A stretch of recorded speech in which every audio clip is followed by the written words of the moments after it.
Today we're going to make a custom PYNQ overlay. To do that, we're going to start by creating a custom IP in vivato HLS. This is going to be our accelerator. Then we're going to design a custom overlay in vivato, and we're going to bring that custom IP into the design. Then we're going to test our IP in Python using the default driver. Then lastly, we're going to create a custom driver for this IP. So this tutorial is going to be based on one that you can find in the PYNQ online documentation at pynq.readthedocs.io. If you go to that site and through the menu, click on Overlay Design Methodology and then Overlay Tutorial. That's the tutorial we're going to be going through today. So we start by creating our custom IP in vivato HLS. I'm going to click on Create New Project.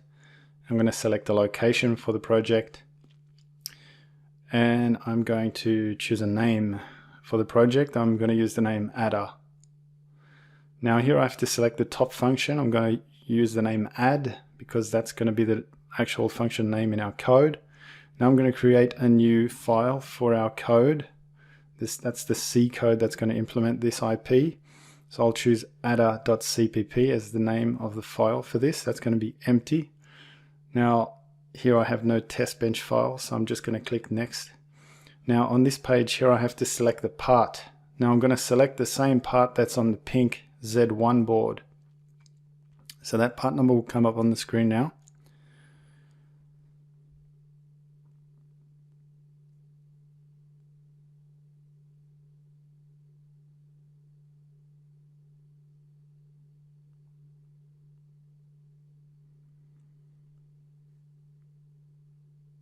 So now that creates my HLS project for me. Now I'm going to open up the source code file, the adder.cpp file, and I'm going to copy some code into it from the tutorial that's online.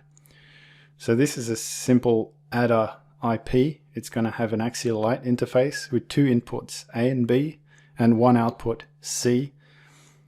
So we are going to be able to add two numbers with this call. So now I'm just going to click on the play button, which is run the synthesis. It's going to convert the C code into hardware definition language like Verilog or VHDL. So then after that I click on export RTL. Now what I'm going to do is have a look at the results or the output of vivato HLS because I want to make note of the register offsets of A, B, and C. So there's a file called xadd_hardware hw.h. Now that contains all the offsets of my registers that are accessible on the axial light interface. So all we've got to do is go through this file and just make a note of those register offsets because we're going to need them when we test out this core in Python. So now I'm going to start my vivato project, but before I do that, I'm going to want to download the PYNQ Z1 board files from this location on GitHub. Then I'm going to open those files and copy them into my vivato installation.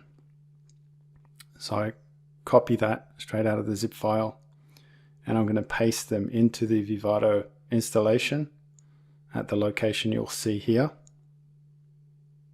So the version might change if you're using a different version, but it doesn't matter too much. So now that I've got the board files in there, I can create a new vivato project and I'll be able to choose the PYNQ Z1 board as my hardware platform. So I'll click on Create a Project.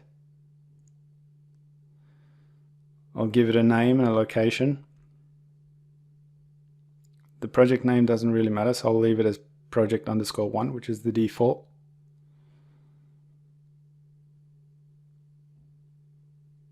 It's an RTL project.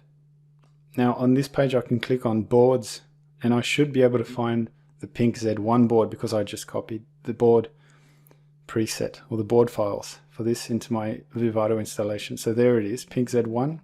Then I click finish and that creates my vivato project. Now I want to create a block design. So I go a new block design. Now I'm going to click the plus sign to start adding IP to the block design. The first thing I want to add is the zinc processor system.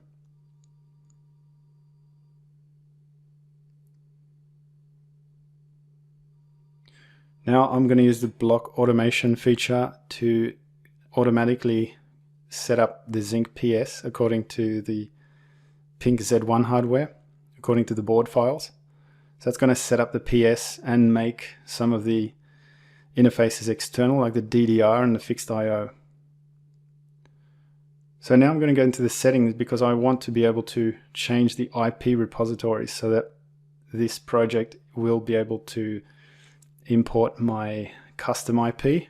So in IP repositories, I have to say add, and I have to point to the HLS project folder that I created earlier.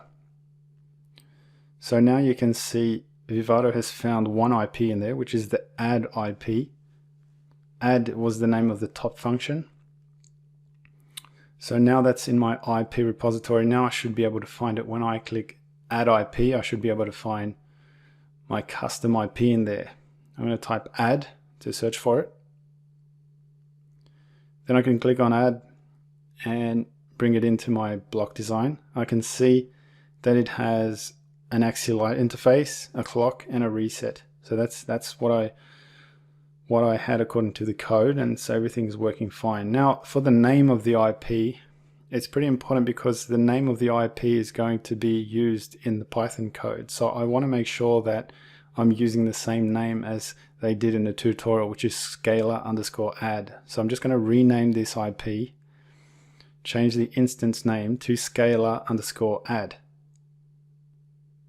So now once that's done, I know that in Python I'm going to be able to refer to this IP as scalar_add. Now I'm going to use the connection automation feature in order to connect up this IP to my processing system. All the settings look good. It's going to connect it to the master AXI general purpose interface.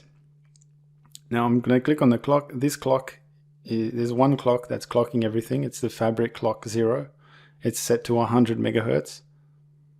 And there's a processor system reset there that's going to generate my resets.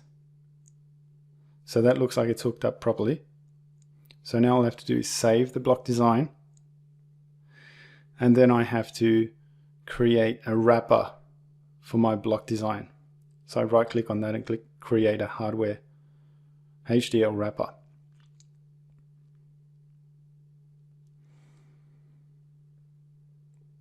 So then once the wrapper is complete, I just have to now generate the bit stream. So I click on generate bit stream and I run that.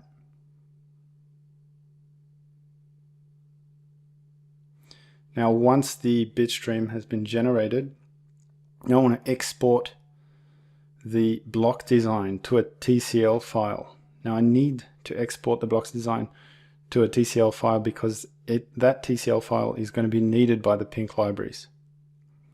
So when I want to load this overlay in Python, the PYNQ libraries are going to read this TCL file and interpret our hardware design.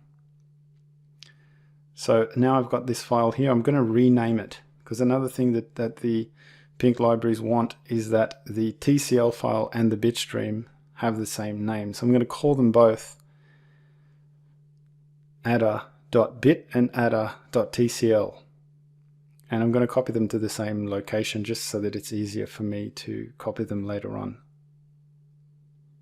So now I need to copy these files onto the SD card of the PYNQ Z1 board. So to do this, I'm going to just boot the board first and then access it over the network. So first I have to connect it to the network. I have to connect the USB cable for power and power it up. Now that's going to boot Linux. And when Linux is finished booting up, then the LEDs are going to flash. That tells me everything is ready and running. And you can see the LEDs flashing now. And the green LEDs are going to stay on. So that's how I know the board is ready. Now I can start accessing the files, the file system on this over my network. So to access the files, I'm going to open up File Explorer and I'm going to type //PYNQ. Now normally you have to type in your login and password, but I've already done that.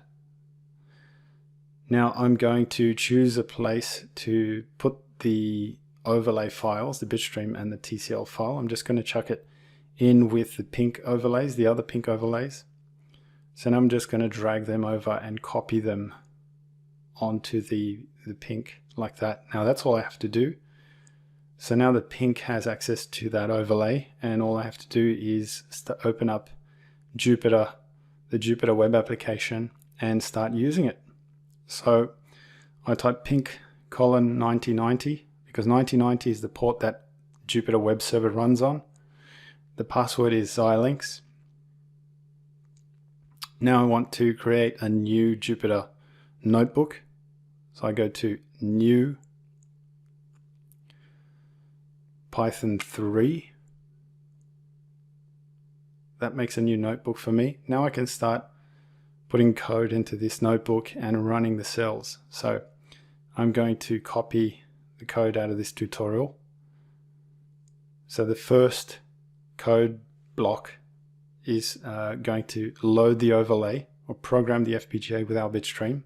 And it's also, like I said, it's going to interpret the .tcl file. So it's going to read our block design and find out what we have in there. And that way it's going to find our IP and associate a driver with it. So now once I've done that, if I type overlay ? I'll be able to see the docstring of this object or the help of this object.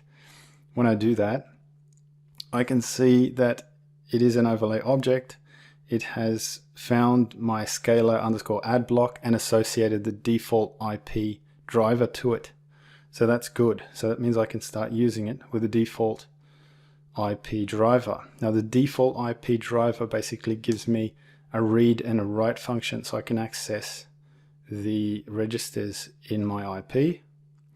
So this code block that I'm going to put in now is basically going to just give me a reference to the IP, scalar_add.